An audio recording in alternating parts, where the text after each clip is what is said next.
First of all, he gives us an introduction to tell us what the gospel is all about. It's the gospel of God, which was promised in the Old Testament, that the good news is going to come.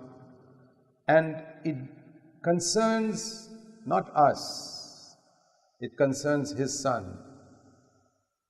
Verse 3, who was born a descendant of David according to the flesh.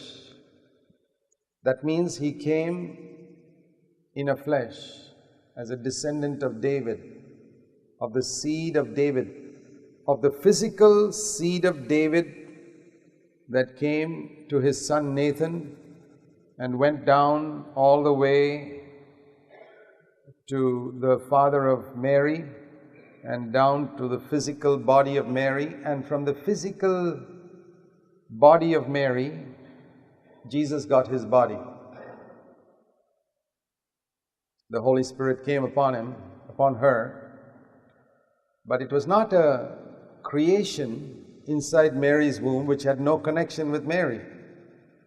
It's important to remember that. You know, God could have created a little baby inside Mary's womb which supernaturally existed there without any connection with Mary with an umbilical cord. I believe Jesus was born with an umbilical cord, just like all babies, and which had to be cut when He was born. Because if He was not like that, He would not have been part of our race. He had to have that body from Mary. It's of course the Father's part that the Holy Spirit did. So the Holy Spirit replaced the Father, but He was born of the seed of David according to the flesh. And the word in the Greek for seed is sperma, from which we get the English word sperm, of David, according to the flesh, came all the way down, and through Mary, Jesus was born. If you don't believe that, you don't believe in the humanity of Christ. You believe that He had no connection with our human race. It's a very simple thing, but you need to think about that and meditate on it. There's a great truth in it. We all know about the deity of Christ, but we don't experience the gospel sufficiently because we don't believe in the humanity of Christ sufficiently.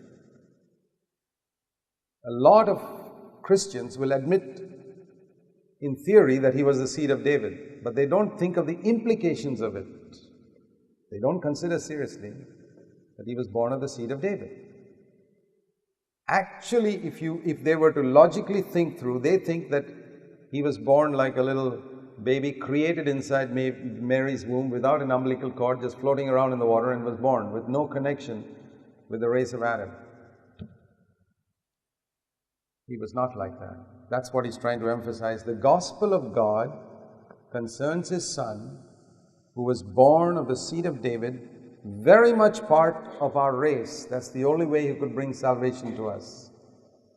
But of course, He was free from sin. He did not have a sinful nature because He was born of the Holy Spirit. We have a sinful nature because we have a human father. So, what was born of Mary was holy. But there was a very clear connection with our human race. That's what he's trying to emphasize. And because if that is not true, then He cannot be an example for us.